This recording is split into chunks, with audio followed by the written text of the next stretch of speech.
বাংলার এক ছোট্ট সুন্দর গ্রামে বাস করত দুই বন্ধু, রবি আর রতন। তারা ছিল একে অপরের খুব কাছের মানুষ। রবি আর রতনের বয়স প্রায় 40-এর কাছাকাছি। ছোটবেলা থেকেই তারা একসাথে বড় হয়েছে। এখনও তারা একসাথে কাজ করে সংসার চালায়। তাদের দুজনেরই ছোট পরিবার। তাদের স্ত্রীও খুব পরিশ্রমী। সবাই মিলে ভালোবাসা দিয়ে সংসার চালায়। গ্রামটা ছিল সবুজে ঘেরা। চারদিকে ধানক্ষেত, পুকুর আর তাল গাছের সারি। সকালে সূর্যের আলো যখন ধানক্ষেতের উপর পড়ে, তখন পুরো গ্রামটা সোনালি রঙে ঝলমল করে উঠত।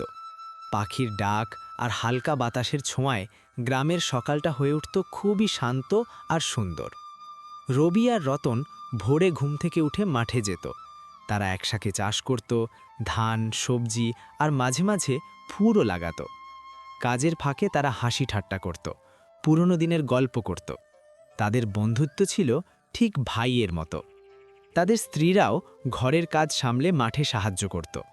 দুপুরে সবাই মিলে গাছের ছায়ায় বসে ভাত খেত, ডাল, সবজি আর মাঝে মাঝে মাছ। সেই সময়টুকু ছিল তাদের দিনের সবচেয়ে আনন্দের সময়। ভাই, আজকে থাক, আর কাজ করব না। আজকে অনেক কাজ করছি। খাওয়া দাওয়া হয়েছে, এখন বাড়ি যাই, চল। হ্যাঁ ভাই, চল।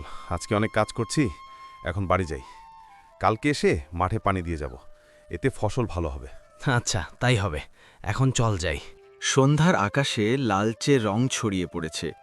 মাঠের কাজ শেষ করে রবি আর রতন ধীরে ধীরে বাড়ির পথে হাঁটা শুরু করল। সারা দিনের ক্লান্তি তাদের শরীরে থাকলেও মনে ছিল এক ধরনের শান্তি।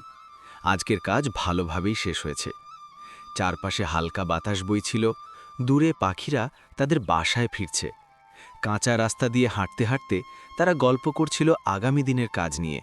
রবি বলল, কাল সকালে একটু তাড়াতাড়ি আসতে হবে, মাঠে পানি দিলে ফসল ভালো হবে।